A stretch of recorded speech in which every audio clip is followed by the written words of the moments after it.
Hello and welcome to another episode of Tory Talks. I'm Sam Murray. I'm Ian Fisher. And together we are Tory Talks. So, second podcast. Second podcast, yeah. I think we had some good reactions to the third podcast. Mm-hmm. I have been told that I was looking down too much, so I'm going to make a real effort not to look down like that this time. I think people wanted to see my beautiful face, that's what it was.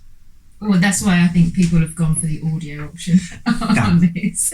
That could be it, yeah. That could be it. So this is available on our my YouTube channel, which is Sam Murray Politics, our Facebook page, and also a couple of audio podcasts, including Spotify. So we will put all the details out about how you can access us, not personally.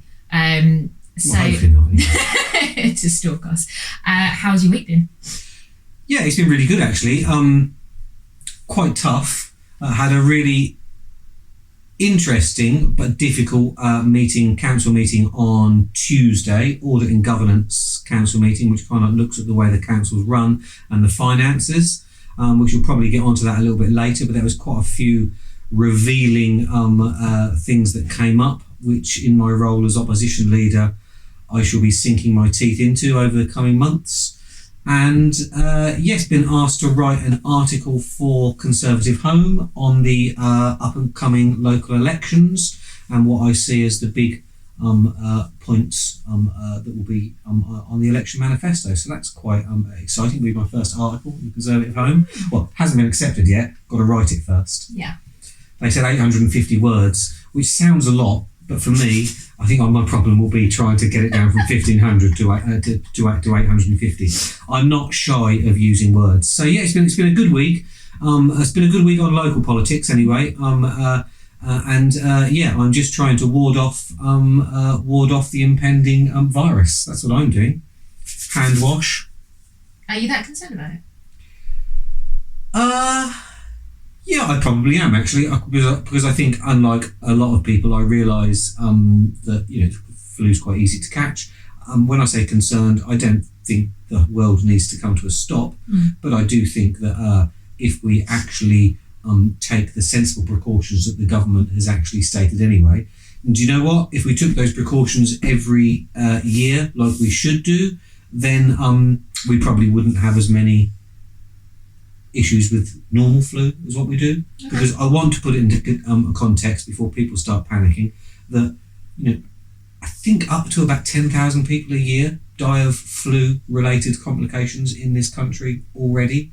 So please don't go to bed panicking tonight, because flu is already a killer disease. This is just another strain of the virus that's out there. And I think we should be quite comfortable that the government know what they're doing, and NHS England and Public Health England have got the right procedures in place and will do as much as they can to protect the population. But let's remember, being Conservatives and all being for personal responsibility, the more we look after ourselves, the more we look after each other, the less impact this virus is going to have on the nation and then the nation's finances, which I think is all of our responsibilities. Yeah, I think just generally it's probably a nice reminder just to make sure that you do keep hygienic. I got a text today actually from the NHS of like, these are the little tips that you can do to help, and they used to come around quite often anyway, didn't they, just to make sure you wash hands and stuff like that. Like when we had, was it bird flu and all those, we had all these, it's the same information, isn't it? It's just for... Yes, it is, yeah, and just and having a reminder that we should do all those things is realistically what the government should be doing. Let's not shut everything down. Let's just carry on as we are, making small changes to our personal lives, and then hopefully we can see ourselves through this potential issue. Yeah. What about you? What about your week? Really, really busy week, but that's mainly been work. So people think politics is really glamorous, don't they? Well, I'm not too sure people think politics is when I speak to people that aren't involved with politics, they're like, oh, well, it's just loads of rich people and they've got loads of money and all that. But 80% of politics is stuffing envelopes and just and delivering and knocking on doors and just really groundwork, the grassroots stuff. So, my week has mainly been stuffing envelopes. But I had an AGM this morning for the Conservative Women's Organisation, our Suffolk Coastal branch, and I was appointed as Deputy Chair Political. So very excited about that. And, Interesting. And I noticed you've got a new mug. I did. So we like to just have a bit of a joke about what's been happening in the week of Twitter, and there was a bit of an outrage going on about Yorkshire tea. So that's my new mug. Sue, you're shouting at tea.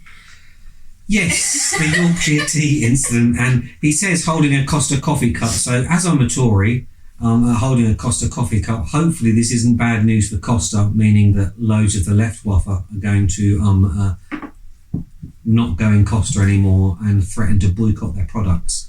I think this highlights some of the absolute craziness that is around in politics at this particular time. And you can really pinpoint it back to the whole beginning of the Brexit debate. It seems to be, it's everything's so black or white, yes or no. You like Yorkshire tea, we don't drink Yorkshire tea. I cannot understand the reasoning behind anybody that says, oh, one of my political opponents is using that brand, so I'm never going to touch that brand ever again. Is that sensible? Is that serious? No, it's absolutely bonkers, and I think this tweet sums it up by Yorkshire Tea. So if you're listening to this on audio, it is Yorkshire Tea Twitter replying to someone who's going absolutely bonkers at them because someone else decided to have a picture with Yorkshire Tea, the Chancellor, and it just says, Sue, you're shouting at tea, and it's to try and put things in perspective. And I think that just sums up where we are with politics and how divisive it is. Bearing in mind that Jeremy Corbyn was photographed not so long ago holding Yorkshire tea as well. But do you think, and this might bring us round to our first subject, but do you think this shows an issue with politics that, now, this is my opinion, but I think it's close to fact. When Jeremy Corbyn was photographed drinking Yorkshire tea, do you think any Conservatives went out there and certainly put it out there online, oh, I'm not drinking Yorkshire tea because a socialist is drinking it?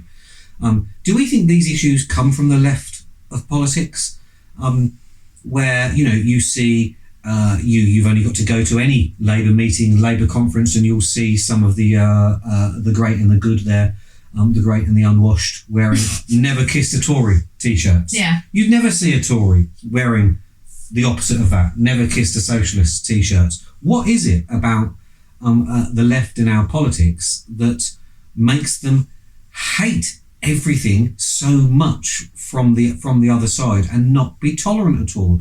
And then the strange thing is that they cast the right of politics as the intolerant people, but it's their intolerance that is causing these issues. I think they're very territorial. I think this is about ownership. So that's why they like to own causes. They like to own being offended by absolutely everything. And they also like to own what can and can't be said. And so we have a situation where freedom of speech only applies to the left, and they can come out and say whatever they want. And you see this with the likes of Ash Sarkar, just put out statements and people are supposed to accept it. But anyone from the right says anything that is their truth, it is so utterly offensive that therefore it's a crime, and so they own freedom of speech, and they're allowed to specify to everyone else what the criteria is, what you're allowed to say. I think the whole freedom of speech, and that is our first proper topic of our Tory talks today, and mainly because so our new MP for Ipswich, Tom Hunt, who was elected in the recent election, had an article in the local press a couple of weeks ago, and he was taught. The article was his usual weekly piece that he has in the paper, an opinion piece. An opinion piece, yes, and in it he was speaking about crime, and he was quite honest and said that, we shouldn't be scared in the debate about crime in Ipswich to talk about the fact that a lot of particular crimes are committed by certain groups or certain communities within Ipswich. That's undoubtedly true. That's not saying that everybody in a certain group or a community commits a crime, but it's something that needed to be said. Now, the backlash he received from the local Labour Party and from local community groups that are more, let's say, left-leaning, shall we say, was appalling. And he got called, obviously, the usual. He got called racist. This is dog whistle politics. This isn't helping the situation. Yet, speaking to somebody who works in his office, and obviously I also can see a lot of the social media reaction from it. Yeah. I would say that 9 out of 10 people that reacted to him reacted in a very positive way, and reacted in a way that suggested that what he said was what they were waiting to hear for a long time, and highlighted problems that nobody else dared speak about. And to me, that is what his job is. His job isn't to hide behind a subject and not bring it up. We know this is a difficult subject, but just because it's a difficult, emotive subject, should it mean that we ignore it? Should it mean that we don't talk about it? Well, no, because I think the frustration is right now is there have been cases where people have been afraid of offending, and then really abhorrent crimes have happened in this country because of that fear of offending. And we can talk about Rotherham and things like that, and it needs to be said. I've got to be honest, for full disclosure, basically, when that article came out, I immediately messaged you and said that I'm not a fan of the article. I didn't like the way it was written, but it wasn't I didn't like what was said. I just knew what the backlash would be, and I think I'm aware that if you're on the right, unfortunately, you're held to a completely different standard. And so I would have liked to have seen some examples, and that's only because I knew exactly what would happen to him. And it went further than him being criticised. I spoke at an anti-racism rally not so long ago. It was after the article, and Labour went as far as actually accusing me of being a danger to minority groups, and you saw that, and it was written and it was put out there because I'm a Conservative, and they were given an opportunity to use that article as an example of what all Conservatives think. What he said wasn't wrong. It's just, I think, maybe I overthink it when it comes to freedom of speech. I just would like to have had his opinion piece backed up with some form of evidence. I think one of the problems that may have done, well, for a start, I don't disagree. Evidence always helps, and but one of the problems that we have is that, do you believe that evidence is actually being collated? Almost definitely not, because one of the reasons it's not being collated is because perhaps it's the police, perhaps it's just other community groups. They don't want you to know the answer to this. They don't see that if a certain group is committing certain amounts of crimes, that it's an issue. They don't want it spoken about because that will perhaps label the whole of that community or the whole of that group. But what Tom brought up, now I know you contacted me, you were particularly worried about what he'd said, you weren't too sure if it should have been said, and I think I came back to you and said that I was in total agreement with him. Now, and this brings to the heart of this freedom of speech. We live in a country, and we live in a world actually, where barring a few countries, and it is only a few, less than a handful, we do have freedom of speech. We have freedom to express ourselves. But I think what people seem to have lost is the fact that freedom of speech also means you have the freedom to offend and be offended. And it's almost like now that we're trying to take the offending part out of it. Of course, you shouldn't necessarily go out to deliberately offend somebody in what you say, But that doesn't mean that you should not say something in case it might offend somebody, because that's the whole premise of freedom of speech. If you try and stifle free speech, look what happens. Look what happened with the child sex scandal in Rotherham. Yeah. And I know that's a really, really extreme example to use, but it is an example where people thought that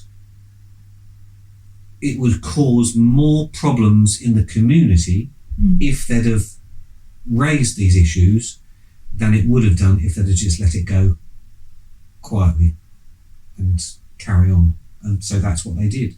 So we're at a tipping point now, I believe, because it's almost as though the freedom of speech argument is being lost. Just getting back to what I was saying, it made the national press. And it's made the national press because not only, so five people contacted the police after, and this is Tom's issue, 5 people have contacted the police after he wrote the article in the paper. The police have spoken to him. The police have told him that there's now their duty to have to investigate. Now, the police had the power to read his comments and read that there was nothing illegal and they had no reason to do it. But for some unknown reason, they decided to speak to him. And it's ridiculous, certainly in a time when every single policeman you know will complain that there is not enough resources in the police. They'll complain that there's been cuts. To have so much police time wasted on things which will never get to court, but because it's PC to report hate crimes now, it seems to be the done thing to show that hate crime is rising. So 5 people reported it to the police, but not only that, worse, and something I've made an official complaint about, we had a counsellor training session last week, and it was about diversity in the community. One of the slides was about hate crime, and they had 2 graphs showing how actually hate crime in Ipswich has gone down over the last 2 years, but hate crime related to race has increased. Not by a lot, but it's increased. And then they had 2 pictures next to these graphs. These graphs relate to hate crime from 2018 to 2019. The pictures they had, the first picture was, if you remember, we had some stickers put around town recently by a group supporting white supremacy, basically saying it's okay to be white. They had those pictures, and then underneath they had a picture of Tom Hunt, the MP, and a small little excerpt from his speech and how a local race community group that's funded by the Labour Party complained about it. So the council itself, supposed to be politically neutral, has inferred that the MP's comments were responsible for hate crime that took place a year ago, even though the comments were only 2 or 3 weeks ago. Yeah. And it's all about shutting down debate.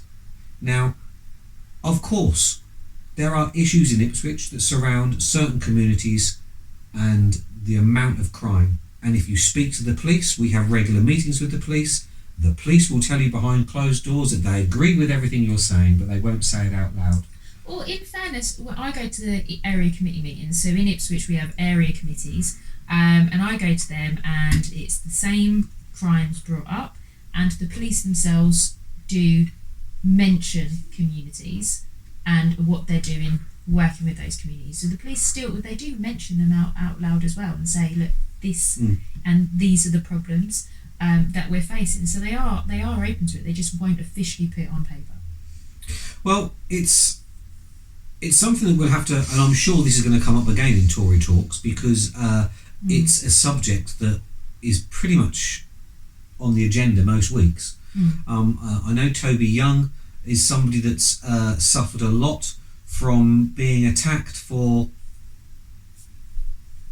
saying what he thinks. Yeah. And he's started a campaign, free speech campaign, which I think will actually gain some traction. So it'll be interesting to come back on this topic in maybe a few months' time to see if the situation's got any better or any worse. But one of the founding things about democracy is the fact that there needs to be freedom of speech. And I'm sorry, but you know me, I'm very outspoken usually. I'm very straight talking, which is probably why 3 of the 4 complaints against councillors that have come in so far this year have been against me. But that's exactly it. And you know what? Not one of those has actually been, have I got in trouble for or anything like that? It's people being offended for the sake of being offended. And I'm sorry, but we need to grow a bit more of a backbone, probably not very PC, to say this. And just remember, I thought the old adage goes, sticks and stones might break my bones, but words will never hurt me. And it seems it's the other way round now, that assaults and everything like that, assaults, knife crime, murders, seem to go unanswered by the police and seem to go undetected by the police. Yet as soon as somebody says something that might be deemed to be wrong, let's jump on that person, let's arrest them, let's let the police go and see them. It's gone crazy. It's gone absolutely crazy. And it'd be interesting to see, let's give it a time scale, 6 months' time, to see if this situation has got any better or any worse. If it's got worse, I might not be sitting here because I might be in jail. Yeah, you're going to be sacked like straight after this and arrested. It will be interesting. Just quickly though, on this subject before we end, Toby Young and Alex Dean, who we know, they actually did a fringe event at the last conference, and it was about freedom of speech, the right to offend, the right to be offended. Yes. And I went in there feeling quite uncomfortable because I'm probably quite woke, as you say, and think about things too much. I came out of it really thinking about how I approach stuff as well. And so if anyone has an opportunity, if they do something like that again, to go, I highly recommend it, because actually it was pretty much saying what you were saying, is everyone's got the right to say what they think, you've got the right to be offended by it, but just because you're offended doesn't mean that person should then stop saying it, because without the freedom of speech, we can't develop or establish what needs to be improved on. So yeah, I really thought that was a good fringe event, and it made me change my mentality, because sometimes I go, that's a bit much. I think you've hit it on the head, and it's the freedom to be offensive and to be offended. Okay, that's what the freedom of speech is about. And do we really ever want to be in a situation where we have, because the next step will be thought police. If you're not allowed to say it, you're not allowed to think it. And that's a scary, scary thought. We're not allowed to think it. Okay, we're not. So, exciting announcement for Ipswich earlier on this week. Now, I know to all you that aren't Ipswich people, might want to switch off now. No, only joking. Because it actually has got more national. It's more of a national topic as well. So Amazon have announced that they're opening a massive fulfilment warehouse in Ipswich on a site actually owned by the Borough Council. Yeah. So the old Sugar Beet site down Sproughton Road, which strangely enough is just outside the borough boundaries. Yeah. So it's actually in Bayborough District Council. But owned by Ipswich Borough. We bought the site for £18.5 million a few years ago. Yes, £18.5 million of taxpayers' money went on a site that then needed probably £4 or £5 million extra spent on it to decontaminate the site. That's a lot of money outside of the constituency. That is a lot of money outside the constituency. Now, I was told that that one of the reasons for the borough securing the site, one was obviously to get employment land for Ipswich, but also to stop the land being used for out-of-town retailers. Because obviously one of their jobs is, one of their things they're tasked with doing is protecting the town centre and protecting the economy of Ipswich. So they bought the Sproughton site as part of a buffer against out-of-town retail. Very strange. I can see the look of confusion on your face because just say yes, within the next 2 or 3 years later, they spent £22 million on an out-of-town shopping centre in Martlesham, which, for all of you from not around here, is about 4 miles outside of Ipswich. And then, just before that, they spent £42 million on the Cllr retail park, just on the edge of Ipswich, another out-of-town retail park. So that goes against the grain, but that's not what that's not what we're here to talk about. That's another subject. So Amazon have announced that they're opening a big warehouse in Ipswich, and that's come with a lot of fanfare from the local council, saying how it's a superb move and great to have a national, big national company like Amazon showing its faith in Ipswich. Yeah. Now, I agree, it is. It's brilliant to have Amazon in Ipswich. There will be lots of ancillary businesses that come from it. It will provide employment. I've been around the big Amazon site in Peterborough. Through my old role in recruitment, I looked to supply staff there once, went round, had a good tour on the site. I know they have a lot of bad press, but actually, do you know what? They really look after their staff. They look after their staff. There are very flexible working hours, which is what a lot of people need at the moment. Yeah. But certainly, this is great news for Ipswich. But the strange thing is that the Labour group have spent the last 2 or 3 years absolutely knocking companies like Amazon. So they will knock them for not paying their fair share of tax. They will knock them for being what they class as a Victorian employer.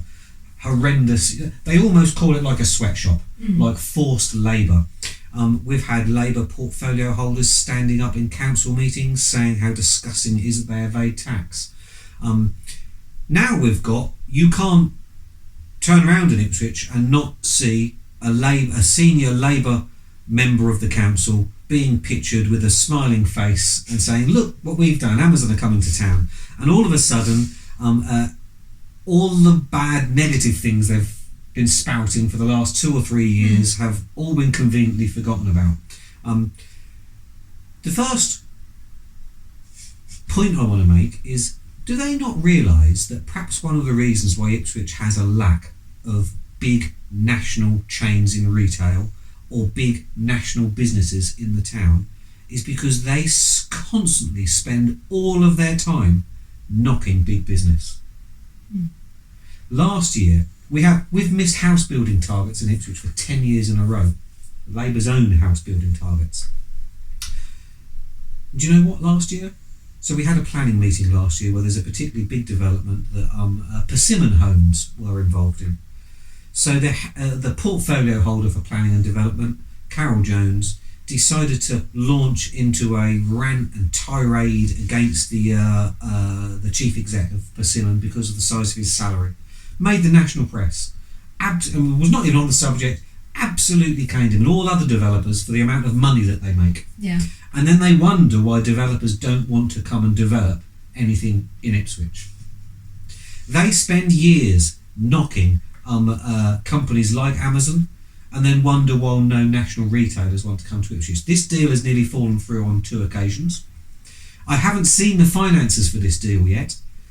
Councillor Ellesmere, the Labour leader of the council, has proclaimed in the local press that this is the second big deal for the site now, that this means that they've recouped the money they've spent. Well, I can tell you now, and I don't mind saying this out there, that's a complete lie. That is a complete lie. They haven't even half recouped the original outlay. And he's forgetting about the fact that they've spent nearly £8 million on infrastructure in the park as well. So we're way behind on money. We haven't made the money out of it that we should have done. But what are your thoughts of Amazon coming to Ipswich and how the local Labour Party treats big business? I will believe it when I see it, to be honest. I'm always sceptical until they're there, and that is mainly because of Cornhill and that we spent a lot of money on preparing a building there for a restaurant, and then they pulled out last minute. So I don't know the ins and outs, I'm just a member of the public, but I will be celebrating the day it opens. And I'm happy for Ipswich. I'm happy for the jobs. I just don't trust anything. And and another example of that is this Sports Direct relocating. So the way it's been sold is that we've now got Sports Direct, which is taking over the old British Home Stores building. Massive building, has been Empty for 4 years. Yeah. And it's like, okay, we've got a new person moving in there, it's going to be great, and that's what we said. It was full council. We've now found out that it is Sports Direct, which is already in Ipswich, so they're relocating. I know there's other plans going on in that place. I'd sooner it be full than empty, but that does mean there's going to be an empty shop somewhere else. So the selling of this stuff is, we've got this brand new thing coming. We haven't. It's relocating. Yeah, all that's happening is things are shifting. So Paper Chase is moving. So when they go wherever they're going to go, it's, we've got this brand new thing. No, you're just moving. We've still got the same amount of units that are empty. So I just don't have any trust in what's said, and I will be excited about Amazon when it opens. And that sounds quite negative for me. I'm normally quite positive, but I'm a bit of a negative Nelly when it comes to... Okay, well, I can tell you that the reason we've waited so long for this, so as councillors we were told about this nearly a year ago. Okay. It was a secret squirrel. We weren't allowed to mention it at all. This is part of Amazon's, the way Amazon operate. So when you're in negotiations with Amazon, it's Amazon that demand that everything is 100% confidential. Okay. They also threaten that if it gets out there that they'll pull out. To be honest, lots of businesses do that. You understand why. They don't want the competition to get wind of what they're doing.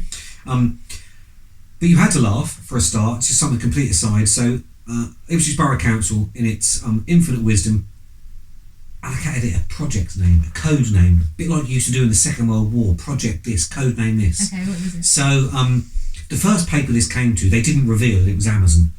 Was it called Project Prime? It's worse than that. It was worse than that, because I read the paper at home. I burst into, I actually lolled, and I don't loll a lot because I'm quite miserable, me. And they called it Project Rio. As in, as in Amazon, Brazil, Rio. It was the worst kept secret known to man. I'm quite surprised. I'm quite surprised it didn't get out in the press. I think one of the reasons for that is probably because the local Labour group have the press in their pockets, so the press will print whatever they want. I think the press has probably been told in advance, but also told that it's secret. My worry is something that I know the government are worried about as well. You know, there's been a focus on councils making money from investments rather than getting core funding from central government. Something, that is essential. If councils want to fund the services that they're funded before, that money's not available from central government. But one of the problems we've got is that councils are getting themselves into areas which they're just not qualified to deal in. There's been two major big deals on this industrial estate that they've created. The first deal, we lost money on. We won't break even. Okay.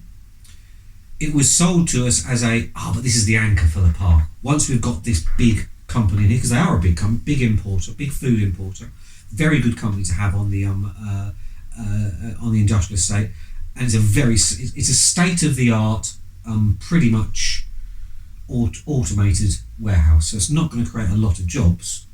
Okay. In the warehouse, but it will bring money into the Ipswich economy. But because we kind of sold it to them as a loss leader, so we're not going to make any money out of that deal. Obviously, we were then told, but every other deal we'll make loads of money on, so that'll cover for that. Next one we hear about is Amazon. So we're told again. We'd already been told a figure that this is what we're going to sell each acre of the site for. Well, they didn't reach that for the first one. They didn't reach that for the second one. And again, their excuse was, well, Amazon are a big national company. Okay. It's very prestigious to have them as a tenant. So we want to give it to them slightly cheaper. So again, we've given it to them slightly cheaper than what we said we were going to make from it. Now, to me, this smacks of desperation. Because they've struggled to fill the spaces, they've almost bitten the hand off the only two serious inquiries that they've had. And they've now taken up, so although there's only 2 people on the industrial estate, they've probably sold it to 2 bigger companies than they ever thought they would do. So I think they thought there was going to be lots of small units. So they've only sold 2 units, but it's probably 60 or 70% of the industrial estate has been taken up now by these 2 massive companies. So I've just got a feeling that we're sitting on another big loss for Ipswich council taxpayers, which is something that we've spoken about ever since 2015, which is when the Labour group spent £18.5 million purchasing this. What can we do about it? Because it just, not as in we as in the party, but we as in individuals who are paying the taxes, what can we do when a council is consistently wasting our money? Don't vote for them at the next election. There you go. Don't vote for them at the next election. You know, and I'll say this till I'm blue in the face. Ipswich has a reputation of having a lot of people that moan a lot. People moan a lot. You won't hear a good word said about the council, okay? But you get that in most places. But you certainly won't hear a good word said about the council. You know, there's been a couple of big, high-profile issues over the last couple of years where people have thought the council have wasted millions of pounds. Yeah. But the Labour group have been in power since 2011. So Ipswich people, we're in Suffolk here. It is a slow part of the country. We are slow to enact change. We don't like things going too quickly in slow Suffolk. So all I can say to the people of Ipswich is, if you don't want a council entering into such crazy business deals where you've got no idea that they're either going to break even, let alone make any money, then stop voting for Labour in Ipswich, because they're not going to do you any favours. And actually, because the turnout is quite low, every vote does count here. So I think the turnout's quite low in all local elections, but yeah, every vote does count. It's about getting your vote out. But it's about our job of getting the information across. One of the problems I have is that they make it confidential. So the finances, so I can tell you that the finances aren't breaking even. But if I was allowed to put those numbers on a leaflet, it would have far more impact. But the problem is that the Labour group are very good at either doing deals through what we call arm's length companies, so companies that the council own, but they don't run under the same umbrella, so we don't get to see the same information. Now, we will be told the finances of this deal, but we'll be told it's confidential. When is it no longer confidential? Never. Okay. Well, we say it's no longer confidential. I'm sure there's some kind of rule written somewhere, a bit like in all papers, that in 25 years' time you're allowed to say it. But in 25 years' time, who's going to be bothered about it? The option is to just not worry that it's confidential. Well, Councillor Ellesmere obviously hasn't. He's already said that the 2 deals have meant that we've surpassed break-even point. So if he's not going to do it, if he's not going to play ball, I'm not too sure why I have to. Is what you're saying incorrect then? No, it's not incorrect. It's a lie. It's not incorrect. There's a massive difference between incorrect. Incorrect you'd surmise that somebody has not made that statement with full knowledge that it's not true. It's not incorrect. It's a blatant lie. A blatant lie. Something which Councillor Ellesmere is quite good at doing, and he will hope and pray that nobody will ever get to find out about it, because the finances of the deal are confidential. The only time we'll really find out about it is when Ipswich Borough Council maybe goes the same way as Northampton County Council, because it runs out of money for him to spend on new big projects of his. There you go.